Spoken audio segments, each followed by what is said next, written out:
This is the Bates Bobcast, our weekly podcast where we take a look at the week that was in Bates athletics. My name is Aaron Morse, and this week we're looking forward to the NCAA Championships for the skiing and track and field programs. The lacrosse teams combined to go 3-1 over the course of last week, and the softball season begins this week in Florida. We chat with head coach Mikkel Barnes. All that and more coming up on the Bates Bobcast.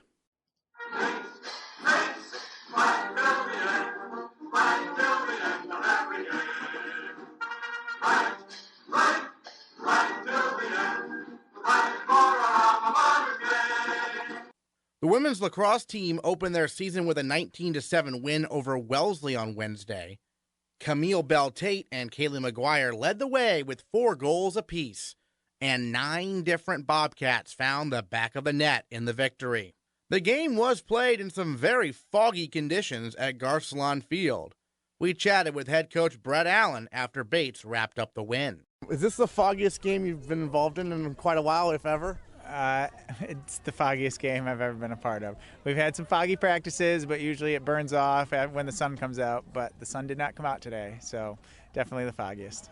And I guess lacrosse, though, you're used to playing kind of bizarre weather. Last year, that snowstorm at Bowdoin. This year, this crazy fog. I mean, the team doesn't seem to be bothered by it, though, right? Well, you have to sort of just take what the weather gives you, because the joke is that this is a spring sport, but in the NESCAC, lacrosse is definitely a winter sport. So the fog when there's snow and temperatures that fluctuate, it's just par for the course. First game of the year, overall, your thoughts, how it went? Very pleased. You know, the first game you don't know what to expect because you've only been practicing against yourselves for 2 weeks, and so there's a lot of things you want to try. There's a lot of things that you're hoping to see, and I think we definitely saw some things that we were looking forward to hopefully doing, offense and defense. Camille touched on the fact that a lot of different players were able to score goals today. That must be encouraging for you as a coach, because I know last year you had Mariah scoring a lot of the goals, and now it's very balanced, isn't it? Yes, I feel like our ball movement is a little bit quicker. I think our off-ball movement and player movement away from the ball is really good so far. So hopefully that continues. It definitely created a lot of opportunities for a lot of different people tonight. So I would like to think that turns into a trend as opposed to a one-time thing. The Bobcats opened NESCAC play on Sunday at Wesleyan and found themselves down by 4 in the second half. But Bates scored the final 4 goals of regulation, including Teal Otley's game-tying goal with 17 seconds to go, forcing overtime. Unfortunately, the Cardinals won the game 9-8 on a goal with just a minute left in the extra period. Bates will look to bounce back this Wednesday at Babson. Speaking of Babson, the men's lacrosse team took on the Beavers on the road last Wednesday. Trailing by 1 heading into the fourth quarter, Bates scored the final 3 goals of the game, winning 10-8. They followed that up with a 15-14 win over Wesleyan at Garcelon Field on Sunday. The Cardinals made it interesting by scoring 3 goals in the final 2 minutes 15 seconds. But the Bobcats held on, fending off a final Wesleyan attack. Head coach Peter Lasagna joined the Bobcast after the win. What was going through your mind? What did you tell your team at the last time out there when they had the ball with down 1? I said we needed to get 1 stop to win this game. That's fairly evident. They're really tough, and they play really hard, and they don't stop. I think we all felt when we had a 3 or 4 goal lead or whatever it got to in the fourth quarter that we were in pretty good shape. But welcome to the NESCAC. As I said to these guys, we end every practice with a game to 1. This is why. And then Andrew Melvin, a big day today. You mentioned him during our preseason interview of being a guy who's really good, maybe a little underrated. What do you see from him out there? I just thought, and again, I just remember 1 or 2 of them, but what he's doing right now is playing like a lead attackman on a good team. And he turned the corner a couple times on those goals. Just him on a one-on-one matchup. We did a good job of getting people out of his way so they couldn't double him. And he just turned the corner and stung it for some really big goals. He's just playing like a senior. Rob Strain, first year, got some action there in goal. What did you see from him? He did. I thought Mitchell was actually okay in the first half. There were probably a couple that he should have had. But the main thing was that we just weren't clearing the ball very well. And so I wanted to give Rob throws the ball really well. It's very athletic. So I just wanted to give him a chance in the clearing game. And I'll wait until I see the tape to see how well he played. But we won a game. Absolutely. And then what did you tell your team afterwards? I just said I love getting NESCAC wins. Every one of them is a playoff game, quite honestly. And we've now got a week to get better. Yeah, you got a week to prepare for a tough Amherst team, right? Yeah, they're very, very, very good. It's been a while since we have gotten the better of them. Be very curious about their result today, but it's nice for us. I know Charlie Fay's banged up. A bunch of guys are. Freddie is, so it's nice for us to have a full week to prepare. All right, Coach, thanks so much. Thanks, Aaron. Attacker Andrew Melvin had quite a week for the men's lacrosse team. He scored 3 goals, including the eventual game winner against Babson, and followed that up by matching his career high with 4 goals against Wesleyan. For his efforts, Andrew Melvin is our male Bobcat of the week. Midweek game, you're going to Babson, preparing for your first NCAA game, kind of a trap game, right? But you guys pulled out the victory. So what was that game like there on the road?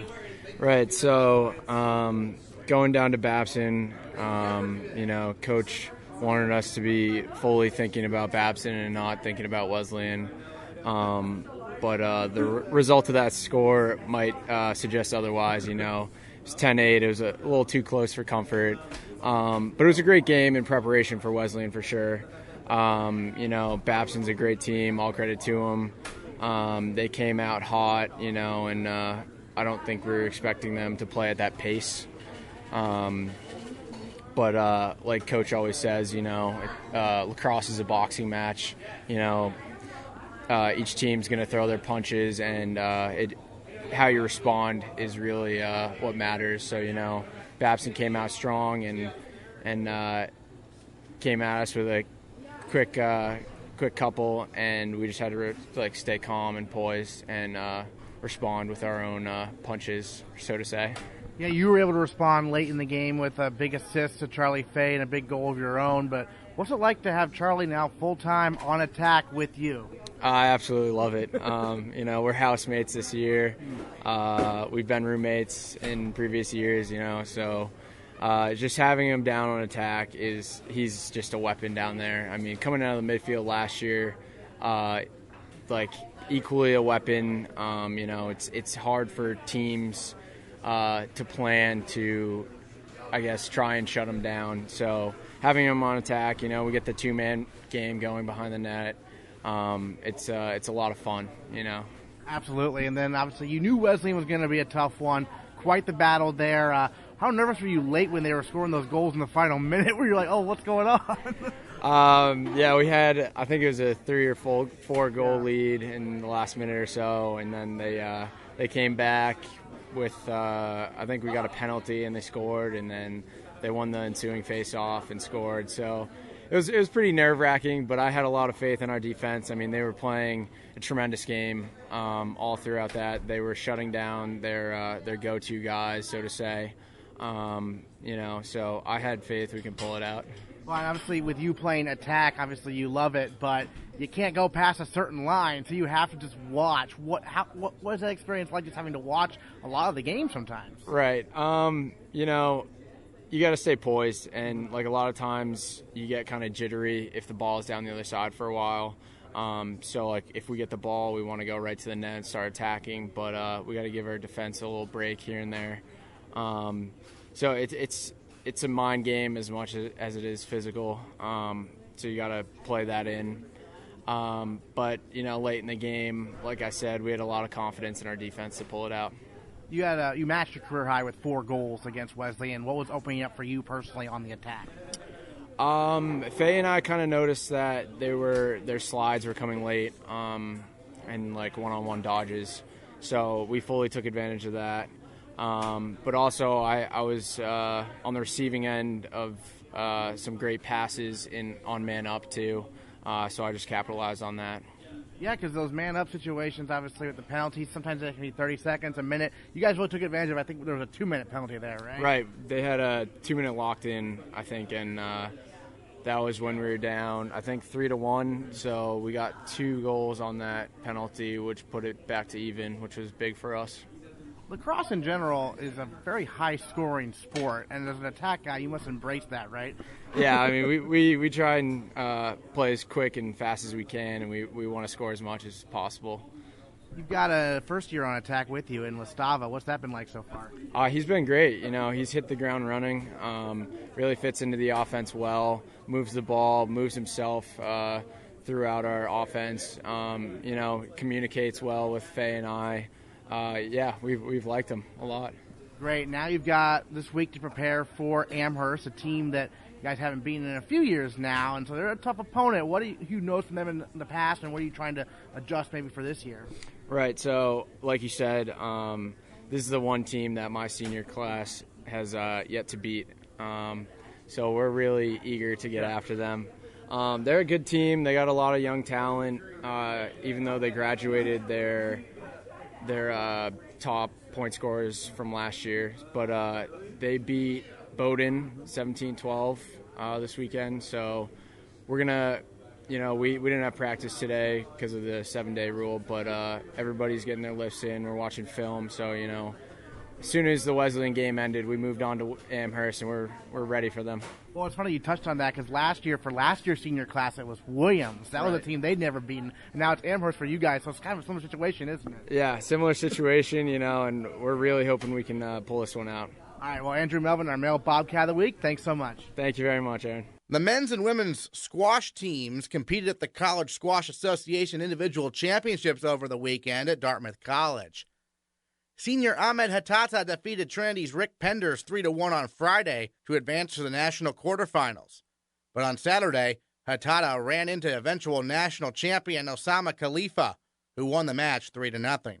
Hatata, who won the 2017 NCAA Player of the Year award, finishes his decorated career with a record of 79-10 and becomes the second four-time All-American in Bates men's squash history. On the women's side, first-year Lutza Polgar defeated her opponent 3-0 in the first round of the Holleran North bracket on Friday. On Saturday, after winning her quarterfinals match, Polgar eventually fell in the semifinals to the eventual champion, Cornell's Margot Losty, 3-1. The women's tennis team fell to number 21 nationally ranked Brandeis by a score of 6-3 on Friday, but bounced back to win 9-0 over Mount Holyoke on Saturday.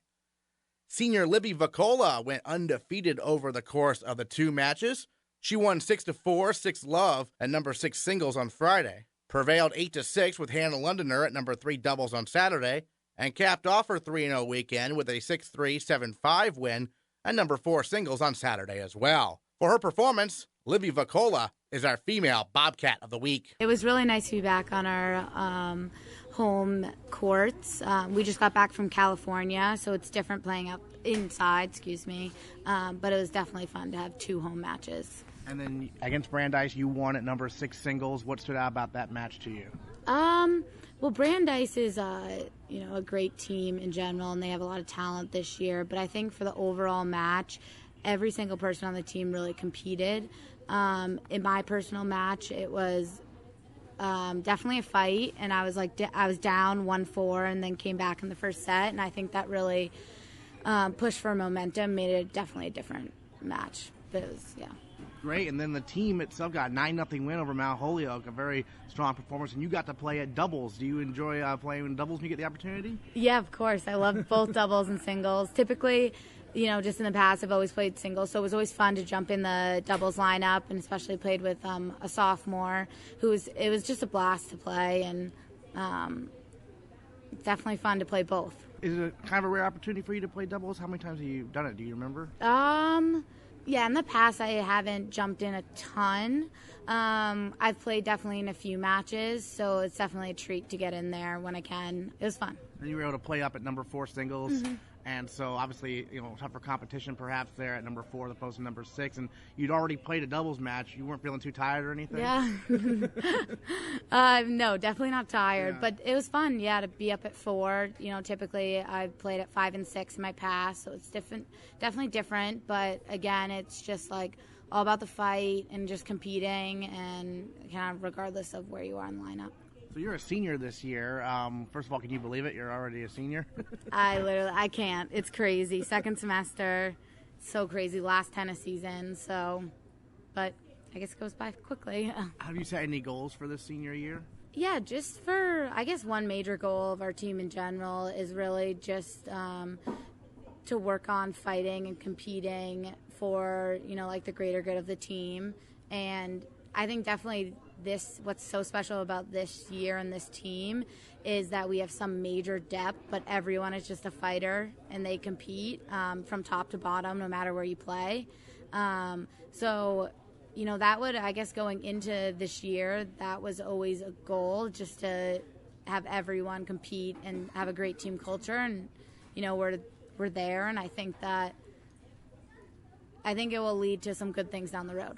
Yeah, because it's interesting because, tennis is – people think of tennis as an individual sport, obviously, because it is a lot of, singles matches and whatnot. But, when you're not playing doubles and you're just playing singles, you have a chance to root on your teammates who are playing doubles, right? Yeah, of course. So, yeah, it's great. I think that's one of the best things about the team this year is that not like it hasn't been in years past, but especially this group is, we're all competing, although it's individually, but we're all competing for each other. And I think you can kind of feel it. It's the aura around the courts. And I definitely think, when I watch doubles out there, they're competing, for everyone else too. So I think that's definitely something that's especially special about this team. So Paul Gastingay, your head coach, coaches the women's team and the men's team. He's been the coach for a number of years, but what's he like as a head coach? Oh, he's amazing. He's definitely been a mentor to me and, everyone else on the team. He was one of the main reasons why I came to Bates. I think what makes him so awesome is one is from Lewiston, 2 went to Bates and played on the tennis team. So he knows what it's like to be in your position, and I think that's what makes him so great. And then he's just a brilliant tennis coach in general, just one of the most well-known coaches in the NESCAC. So yeah, because back when you were looking for colleges, it probably stood out that he had so many connections to the program, right? Oh yeah, totally. And I actually was planning on going to Colby up until the last day, and I ended up switching the day that the payment was due, and he was one of the reasons why I ended up switching. So, and it was definitely one of the best decisions I've ever made. So, so kind of a Division III version of a signing day surprise there. Yeah, right. Exactly. Literally. Did you call up and tell him you were changing your mind? Yep. So basically, I think it's due May 1st or something. I think I came up here April 28th or something with my dad and looked through the tour, did a tour one more time, had lunch with Paul and assistant coach Woods, and I was on the way home, I was yep, Bobcat. So it was, I called him, texted him, he was pumped, so it's been a good decision since. Absolutely. And so do you relish the matches against Colby a little bit more because it's this is a team I was almost on? Yeah, no, definitely. And plus I always liked, and anyone who goes to Bates always likes to beat Colby or Bowdoin and something. So, but definitely. Excellent. Now you do have a bunch of road matches coming up, right? I don't think you're home again until April. And so is that always a challenge for these longer road trips essentially? I wouldn't say challenge. It's definitely obviously different because we're going to be playing indoors except for when we go to Virginia. We'll try to get outdoors. So sometimes it can be a little difficult adjusting just to the wind. Sun's a factor now. So I'd say that's more of those types of challenges. But I mean, it's always fun to travel team, good bonding, and it's fun to compete no matter where you are. So do you prefer indoors or outdoors? Does it make a difference to you? Not really, but it's definitely something you gotta take into account because when you're indoors, there's no things like the wind or the sun. So sometimes you can get outdoors and totally forget about stuff like that. So again, I think just practicing outdoors is fun. We have great courts here, so it's fun to use them. But then again, I really don't have too much of a preference. I love asking tennis players at this level about this. What is it like having self-officiating? You have to agree upon, you and your opponent are basically officiating the match, right? Yeah, it's I get that question a lot, and I think all of tennis players get it. Yeah. I really like it because it's, I think, definitely different from having refs in other sports, and you have this kind of honesty code. And I think that's kind of unique to the sport, and that's what I kind of like about it. I know, when we go to California, we do have refs, so that's just, and they're awesome, and they help out. But really, you're still your own official on your own court. So, I've never had too many troubles with that, so, and I don't think a lot of people on the team have, so. All right, great. And then any other thoughts on the past week and, how you're feeling about your senior year so far? No, I definitely am excited. The season just started, so we have many more matches to go, many more trips. So that's exciting, and I guess I'm excited to do stuff I haven't done at Bates before. All right, well, Libby Vacola, thanks so much for joining us, and congrats again on being our female Bobcat of the Week. Thank you so much. The Bobcat Alpine and Nordic skiing teams compete at the NCAA Championships this week. We chatted with Nordic skiing's Sadie James last week, so this week we caught up with the two Alpine skiers representing Bates at Nationals, senior Kelsey Chenoweth and sophomore Michael Cooper. Kelsey, this is your second trip to the NCAA Championships. You came up just short last year, but you made it your sophomore year, so it must be pretty gratifying, right, to make it back now your senior season? Yeah, it was definitely pretty disappointing last year, being so close, but not getting in there. But I'm glad my senior year, it's going to be a good ending to my career as a ski racer. So I'm excited I got to have this opportunity again. Absolutely. And Michael, this will be your first trip to Nationals. That was probably your goal entering the season, right? Yeah, I mean, definitely it's the goal of every college athlete, but something I definitely didn't expect walking into the beginning of the season, but now that it happened, it's kind of a crazy feeling, but stoked to ski fast at Champs. Absolutely. And Kelsey, do you have any advice for Michael for his first trip based on what you learned from your first trip 2 years ago? It's just an all-around great experience. It's really fun. Even if you don't ski well, it's just a full week of just really good competitors, and it's just really fun to see everyone ski, and just a really fun time. And we've talked with Michael a little bit about Michaela Holland, your first-year head coach this year, but I want your impression as a senior, obviously. Your last year, you get a new head coach. What was that like? It's definitely different. It was a different coaching style, but it's definitely worked. So, yeah, I had Rogan for 3 years, and then coming into senior year, we lost both our head and assistant coach. So it was like a full redo or a makeover rather. But it's awesome. I really like her. She's really a good coach, and it's got me here. So. And Michael, the Bates Carnival, 6th place finish there in the slalom for you. Did you think coming in you needed like a top 10 to clinch up a spot, or were you already pretty confident about where you were? Yeah, Michaela and Rogan actually from last year had kind of said that I needed another top 10 at least to get into nationals, and I was sitting in 15th after first run, and then kind of was like, all right, well, I'm just gonna try to ski fast and just go for it, and ended up skiing pretty well. So the 6th place definitely was exactly what I needed to get in. If I had gotten 7th, I wouldn't have gotten in. So it was kind of a funny coincidence. When did you find out you'd made it? Did someone tell you, or what happened there? On the hill, right before the final award ceremony, at the Bates Carnival, Michaela kind of hinted at the fact that I had unofficially made it. They didn't come out with the full official list until maybe a few days later. So it wasn't I didn't really believe it until a few days later, but it was that day. Awesome. And then Kelsey, I know this year you had some great early carnival performances, and then you had an injury. How scary was that injury, and how relieved were you when you were able to come back there? Yeah, I hadn't really gotten injured before that, so I didn't really know what to expect, knock on wood. But it was definitely a scary experience, not sure what it was at first, and thinking, will I not finish my senior year of skiing? Will I just be blown out? But thankfully it was nothing too serious, so getting back into it was not a huge deal, but still enough to like throw me off for a couple races, but got back into it, so that's good. Had enough time. Excellent. And then, Michael, we talked about this a little bit before, but you have the slalom, you have the giant slalom. I find it interesting that you seem to excel in the slalom, and Kelsey seems to excel in the giant slalom. So, what's the skill set, or what differences between the two, in your opinion? I think for slalom, it's a lot quicker. Got to be more on top of it. A lot more technical. You gotta be super technically sound to at least have two clean runs. It's so easy to make a mistake.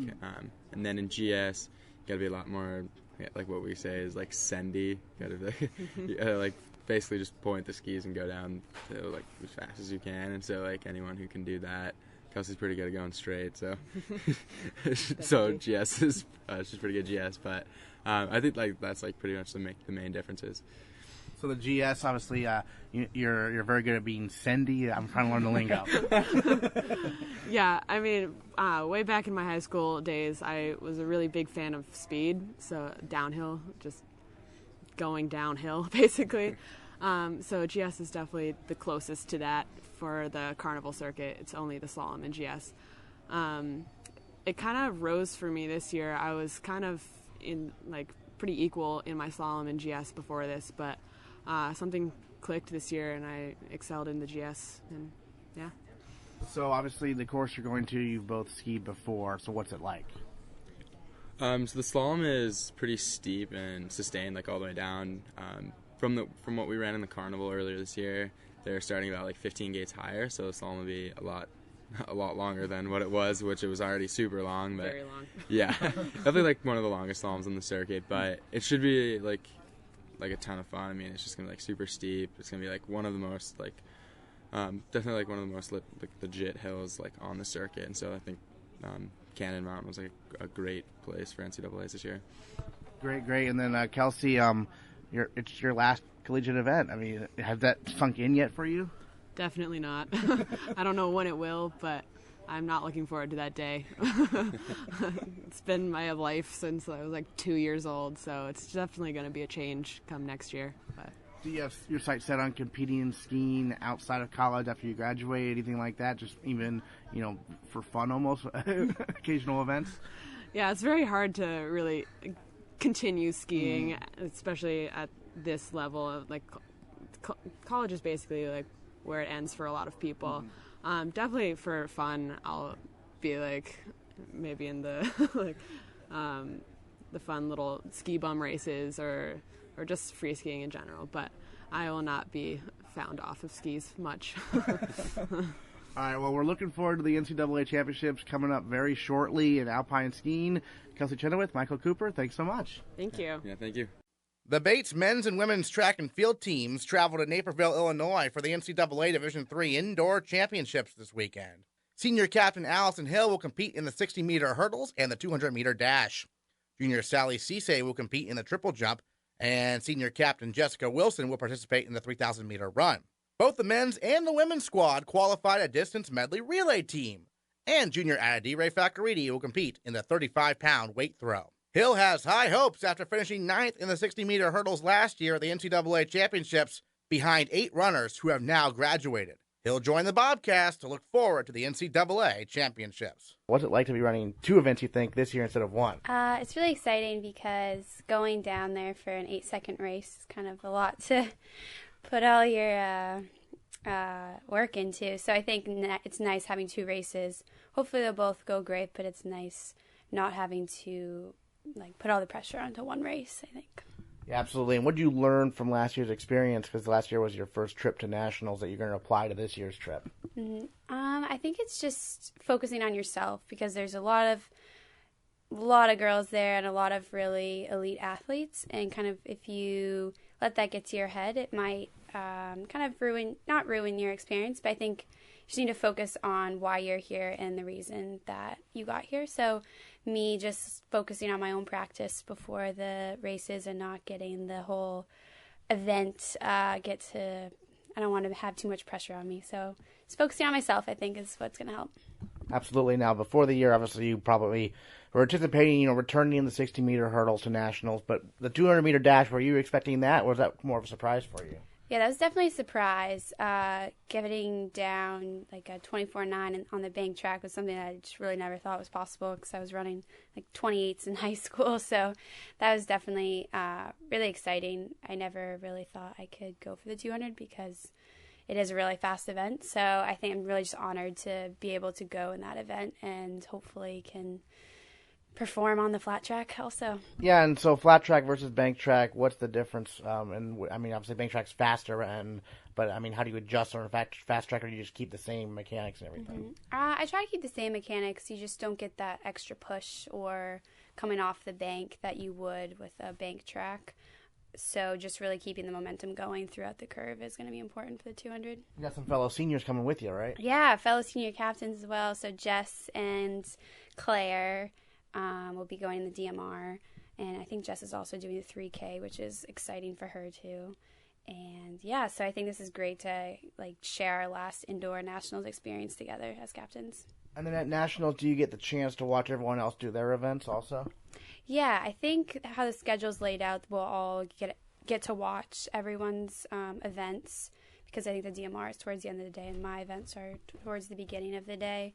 And then Sally's on Saturday, I believe. So I think that'd be nice that we can all see each other and the boys as well, which will be good to see everyone. Obviously, last year you were ninth in the 60-meter hurdle, so you were so close, and then you got All-American in the outdoor season. Mm-hmm. And so, I mean, that must have been really satisfying last spring. And so, I mean, does it kind of relieve the pressure a little bit this time around, or are you still like saying, okay, this time I want it indoor? Yeah, I think it even puts more pressure right now because getting that ninth place and also having there were 8 seniors ahead of me and being that last person. So going in as number 1, I think already puts the extreme pressure. And and everyone's, out to get you in that sense. Not out to get you, but you do kind of have a target on your back. So that's something that I just want to go in thinking like this is any other race and really just know that no matter what happens, I'm just happy to get here. But I think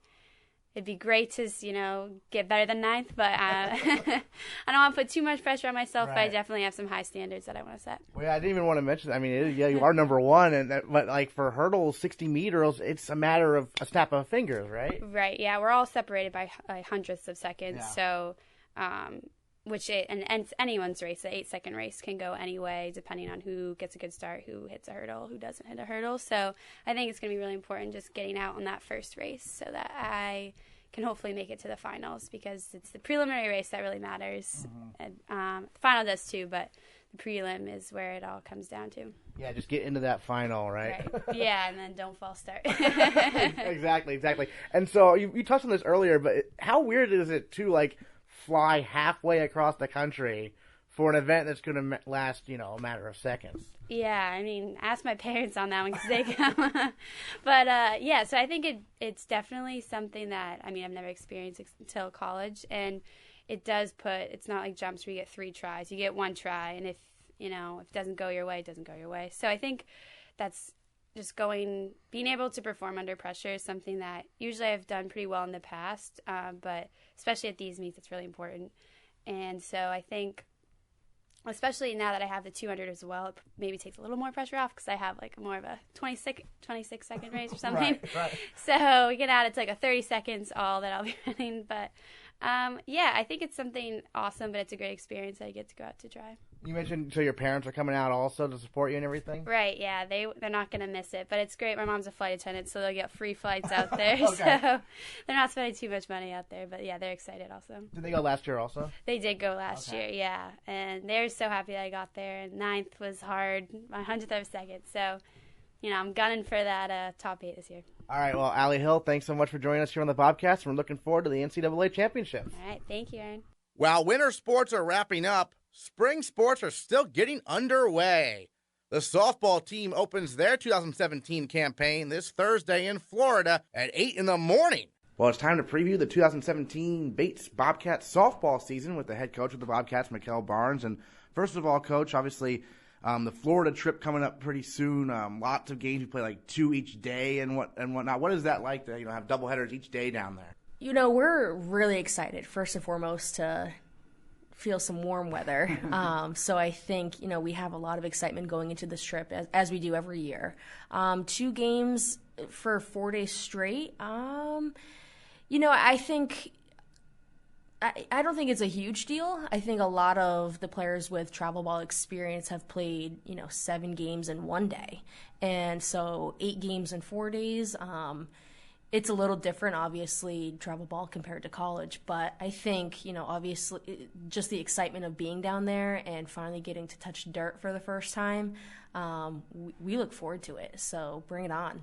it's a loss to have Karen Lockhart graduate, obviously, since she set so many Bates records offensively, but you've got some good offensive players coming back, right? Absolutely. We're really looking at Maddie and Dre to lead us this spring. Both hit 392 for us last year, which is phenomenal, and we're looking for them to really pick up where they left off. Well, and Dre did that as a first year, which really shows she had no problem adjusting to college ball at all. Right, exactly. She's a well-oiled machine coming from a really competitive travel program. So, a lot of the competition that we face, she's used to in that travel ball setting.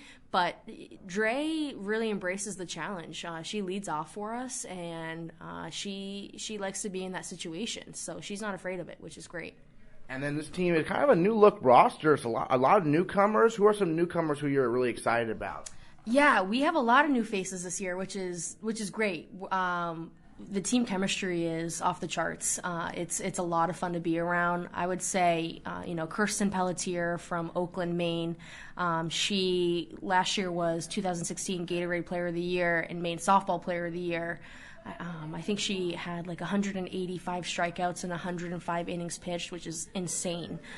So we're really looking forward to her impact. I think anytime you have a pitcher who can throw like that, you're in a really good position every time we go out. So looking forward to her. I think, Julia Treadwell, she's from Falmouth, Maine. She should give us another solid hitter in the lineup, which is great. And then India Wilmington from New York City, who's really come on strong lately and has shown significant improvement, which has been a great, pleasant surprise. And we're looking forward to seeing what she can do for us this spring.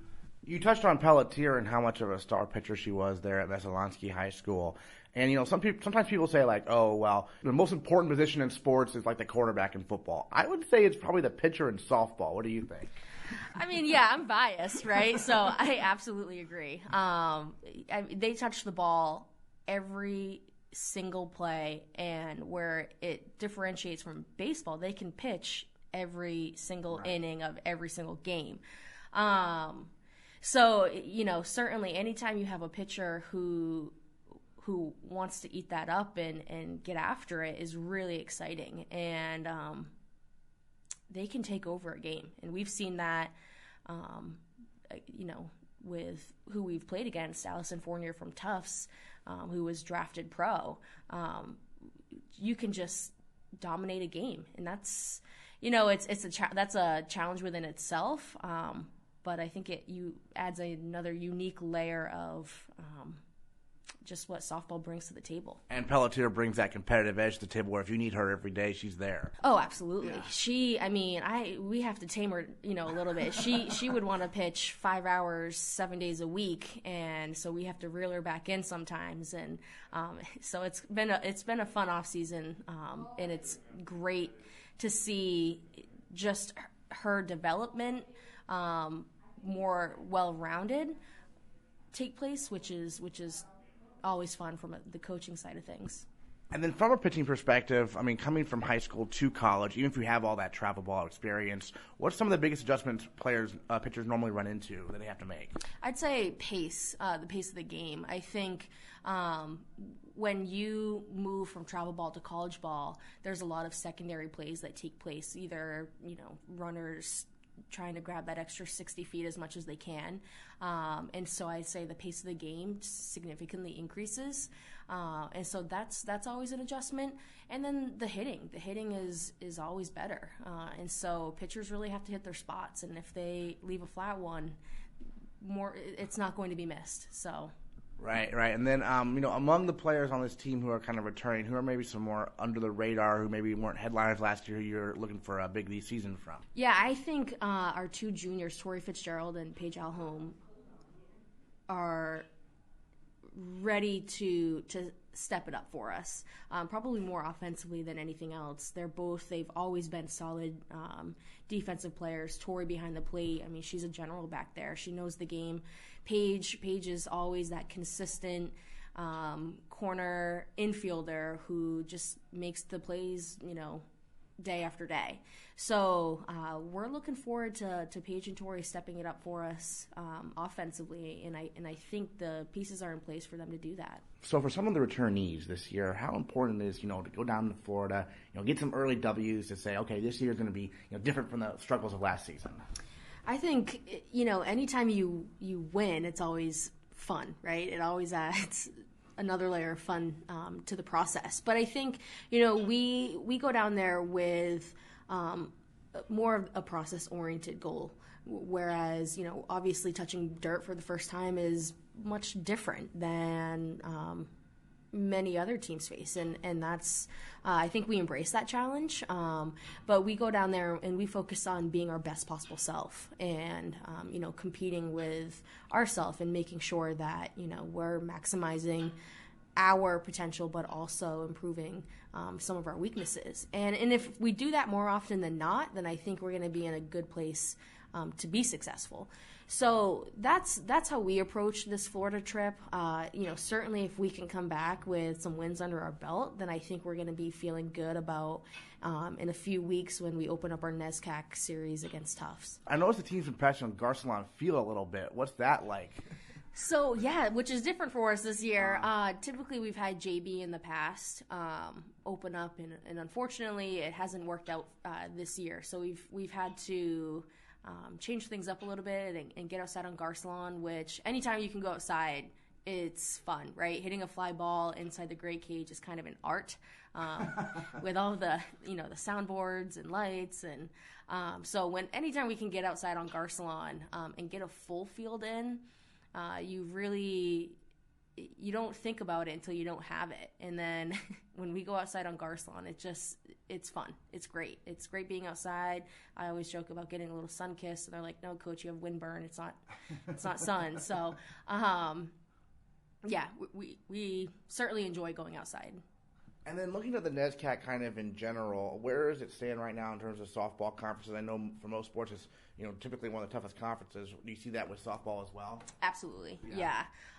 You look at 3 out of the last 4 NCAA champions has come from the NESCAC, which is great because you have to beat the best to be the best. It is also a fun challenge when you are young and trying to, transition and become more competitive. That, all right, we're playing against the best, and there's probably 5 or 6 teams that can really shake up the top 15 in the nation. So we look forward to it, though, right? I mean, that's why you play sports, is because you want to be challenged. Absolutely. Well, we're looking forward to the upcoming softball season getting started, this week, right, down there in Florida. Mikkel Barnes, thanks so much. Thank you. Next time on the Bates Bobcast, we'll tell you how the skiing and track and field teams did at the NCAA Championships. There'll be lots of softball games to talk about, and the lacrosse, baseball, and tennis programs are all in action as well. We'll recap it all and preview the NCAA Championships for the swimming programs next time on the Bates Bobcast.